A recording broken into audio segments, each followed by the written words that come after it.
In the name of Allah, the most gracious, the most merciful. अस्सलाम वालेकुम। आज हमारा टॉपिक ऑफ डिस्कशन है mechanism of transport of respiratory gases. हमने respiratory gases के transport के बारे में स्टार्ट किया था। पहले हमने ऑक्सीजन पढ़ा कि ब्लड के अंदर लंग से लेकर ऑक्सीजन टिश्यू तक कैसे पहुंचता है, और फिर टिश्यू से अभी रिटर्न में कार्बन डाइऑक्साइड कैसे एक्सहेल होता है। तो हम इस टॉपिक के अंदर ट्रांसपोर्ट ऑफ कार्बन डाइऑक्साइड पढ़ेंगे।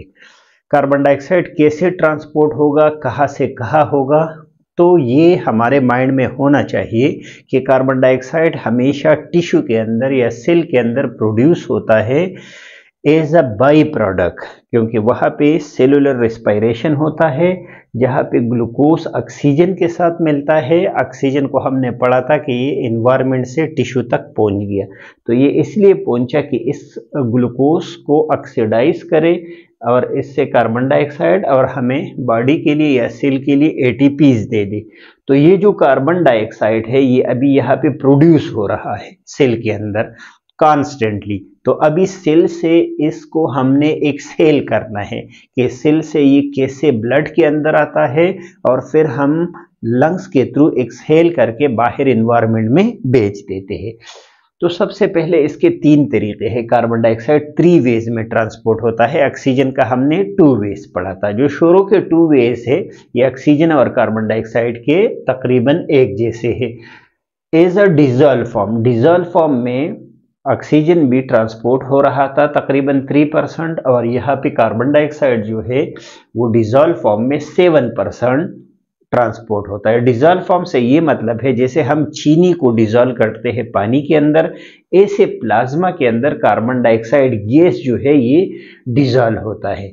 लेकिन सिर्फ 7% जो ये सारा ऑक्सीजन है जो टिश्यू कार्बन डाइऑक्साइड जो है जो टिश्यू से यहाँ तक आएगा लंग्स तक, तो कितना आएगा ब्लड में डिजॉल्व फॉर्म में? सिर्फ 7%।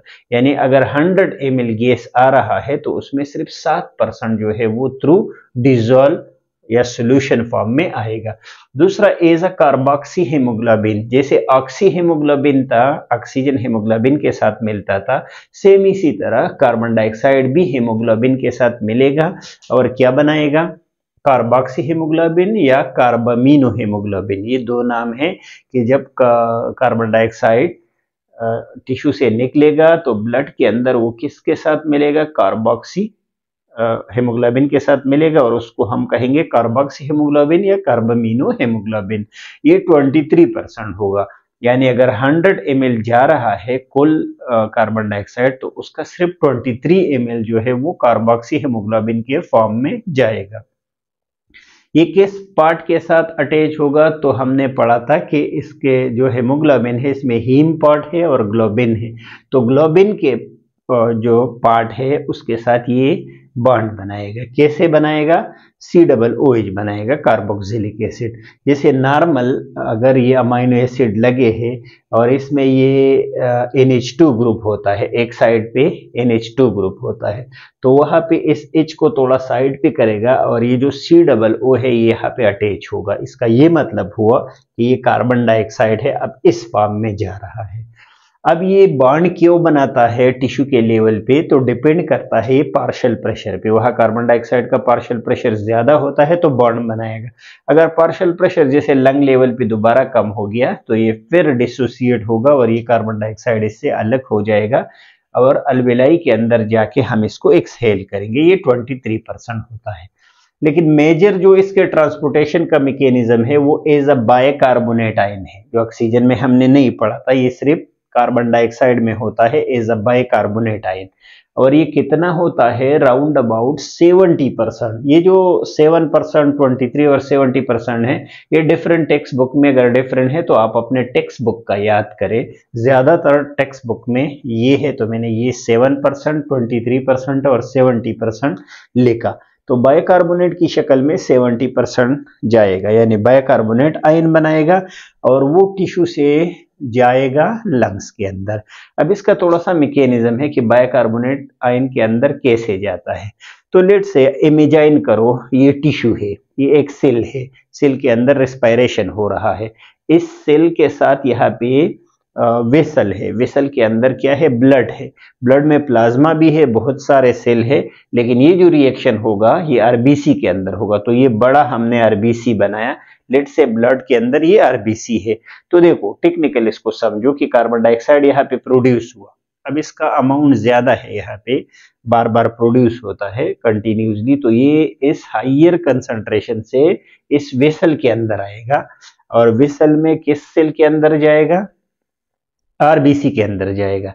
अब ये कार्बन डाइऑक्साइड आरबीसी के अंदर, हमें पता है बहुत सारा वाटर भी है हमारे बॉडी में, और सेल्स में तो 70% से ज्यादा वाटर है। ये कार्बन डाइऑक्साइड वाटर के साथ रिएक्शन करेगा और कार्बनिक एसिड बनाएगा, जिसको H2CO3 कहते हैं। तो पहला रिएक्शन ये होगा, और ये जो फैसिलिटेट करेगा उस एंजाइम का नाम है कार्बनिक एनहाइड्रेस। कार्बनिक एनहाइड्रेस क्या करेगा, कार्बन डाइऑक्साइड और वाटर को बाइकार्बोनेट में कन्वर्ट करेगा। अब ये जो बाइकार्बोनेट है ये अनस्टेबल कंपाउंड है, और ये स्टेबिलिटी की तरफ जाएगा तो ये डिसोसिएट होगा। किस चीज में डिसोसिएट होगा, हाइड्रोजन आयन में और बाइकार्बोनेट में, HCO3 में। अब ये दोनों तो इसने बना दिए, बाइकार्बोनेट और हाइड्रोजन आयन, लेकिन अब ये दो सेल के अंदर क्या करेंगे, ऐसे आयन की शक्ल में नहीं रहेंगे, ये कहीं जाएंगे। तो कहाँ पे ये जाएंगे, ये जो हाइड्रोजन है इसका तो आसान है, यहाँ पे हेमोग्लोबिन के साथ ऑलरेडी ऑक्सीजन मिला हुआ है, तो उस हेमोग्लोबिन के साथ ये मिल जाएगा, और हीमोग्लोबिनिक एसिड HHB, ये हीमोग्लोबिनिक एसिड बनाएगा। ये जो प्रोटॉन था, ये जो हाइड्रोजन था, ये हेमोग्लोबिन के साथ मिलेगा तो क्या बनाएगा, हेमोग्लोबिनिक एसिड। और जो ऑक्सीजन ये लंग से लेके आ रहा था वो ये रिलीज करेगा, यहाँ पे इसने इसलिए रिलीज किया कि ऑक्सीजन का पार्शियल प्रेशर यहाँ कम है, तो ऑक्सीजन को यहाँ टिश्यू लेवल पे इसने रिलीज किया, और ये ऑक्सीजन अंदर जाके ग्लूकोज को बर्न करेगा। तो कार्बन डाइऑक्साइड इसने ले लिया और ऑक्सीजन को रिलीज कर दिया। ये मैं टिश्यू लेवल पे बात कर रहा हूं। अब ये बाइकार्बोनेट जो है ये सेल से निकलेगा, HCO3 का कंसंट्रेशन यहाँ बढ़ेगा, यहाँ बनता रहेगा तो ये बढ़ेगा, तो ये यहाँ से निकलेगा, HCO3 बाहर निकलेगा। जब HCO3 बाहर निकलता है तो बफर सिस्टम या सेल जो है इसको क्या करता है, HCO3 बाहर ज्यादा हो जाएगा तो सेल जो बॉडी है वो क्या करता है, यहाँ से क्लोरीन को अंदर डालेगा, HCO3 के बदले में क्लोरीन को भेजेगा आरबीसी के अंदर, जो कि आरबीसी के अंदर फिर रहेगा और पोटाशियम के साथ फिर मिलके वो पोटाशियम क्लोराइड बनाएगा, जबकि ये बाहर आके सोडियम के साथ मिलेगा और सोडियम बाइकार्बोनेट बनाएगा। लेकिन बताने का मकसद ये था कि HCO3 बाहर प्लाज्मा में ट्रेवल करेगा और इसके बदले में क्लोरीन अंदर जाएगा। इसी फिनोमिना को हम कहते हैं क्लोराइड शिफ्ट, जो क्लोराइड शिफ्ट या हेम्बर्गर फिनोमिना इसको कहते हैं कि जब बाइकार्बोनेट बाहर आता है तो उसके बदले में क्लोरीन अंदर जाता है, दोनों नेगेटिव आयन है, तो इसी को कहते हैं क्लोराइड शिफ्ट या हेम्बर्गर फिनोमिना। अब ये जो सेल है ये और ये प्लाज्मा ये आगे ट्रेवल करेगा और किस लेवल पे पहुंचेगा, लंग्स के लेवल पे। तो लंग्स के लेवल पे ये पूरा उल्टा होगा, बाइकार्बोनेट दोबारा अंदर जाएगा, क्लोरीन बाहर आएगा, फिर ये रिवर्स करो और कार्बन डाइऑक्साइड बनाओ, यहाँ पे कार्बन डाइऑक्साइड बनेगा क्योंकि ऑक्सीजन ज्यादा है, वहां ऑक्सीजन अटैच होगा, इस हाइड्रोजन को भी फ्री करवाएगा, बाइकार्बोनेट से फिर वाटर और कार्बन डाइऑक्साइड बनाएगा। और ये जो कार्बन वाटर तो सेल के अंदर रहेगा लेकिन कार्बन डाइऑक्साइड वहां लंग्स के लेवल पे अल्वेलाई के अंदर फिर जाएगा और अल्वेलाई से सीधा हम इसको एक्सहेल करेंगे बाहर और ऑक्सीजन को अंदर ले लेंगे। तो ये था इसका एक आसान सा वे जो जिसके जरिए 70% कार्बन डाइऑक्साइड जो है वो ब्लड के अंदर ट्रेवल करता है। आपने सिर्फ ये बात याद रखना है कि ये कार्बन डाइऑक्साइड एक जगह पे अटैच क्यों हुआ और फिर लंग लेवल पे डिसोसिएट क्यों हुआ, क्योंकि पार्शियल प्रेशर पे ये डिपेंडेंट है, जहां पे इसका पार्शियल प्रेशर ज्यादा होगा वहां पे ये अटैच होगा। सेल के अंदर राउंड अबाउट पार्शियल प्रेशर इसका 46 mm ऑफ Hg होता है, जो कि सेल या फिर लंग में 40 तक कम हो जाता है। तो जहां पे ये कम होगा वहां पे ये डिसोसिएट होता है और जहां पे ज्यादा होगा वहां पे ये बॉन्ड बनाएगा। हमने आज ट्रांसपोर्ट ऑफ कार्बन डाइऑक्साइड पढ़ा कि कार्बन डाइऑक्साइड 3 तरीकों से ट्रांसपोर्ट करता है। नंबर 1, ये जो है डिजॉल्व फॉर्म में 7% जाएगा, डिजॉल्व होगा ब्लड में और टिश्यू से ये लंग्स तक वापस जाएगा, क्योंकि हमारा मकसद क्या है, कार्बन डाइऑक्साइड को बाहर निकलना। सेकंड पे हमने पढ़ा कि इसने कार्बामिनो हेमोग्लोबिन या कार्बोक्सी हेमोग्लोबिन बनाया और ये 23% ने ऐसा किया कि हेमोग्लोबिन मॉलिक्यूल के साथ ये अटैच हुआ COOH के फॉर्म में और वह लंग्स लेवल पे दोबारा कार्बन डाइऑक्साइड की शक्ल में निकल गया। जो मेन तीसरा वे है इसका, वो है बाइकार्बोनेट आयन की शक्ल में, जो कि राउंड अबाउट 70% है।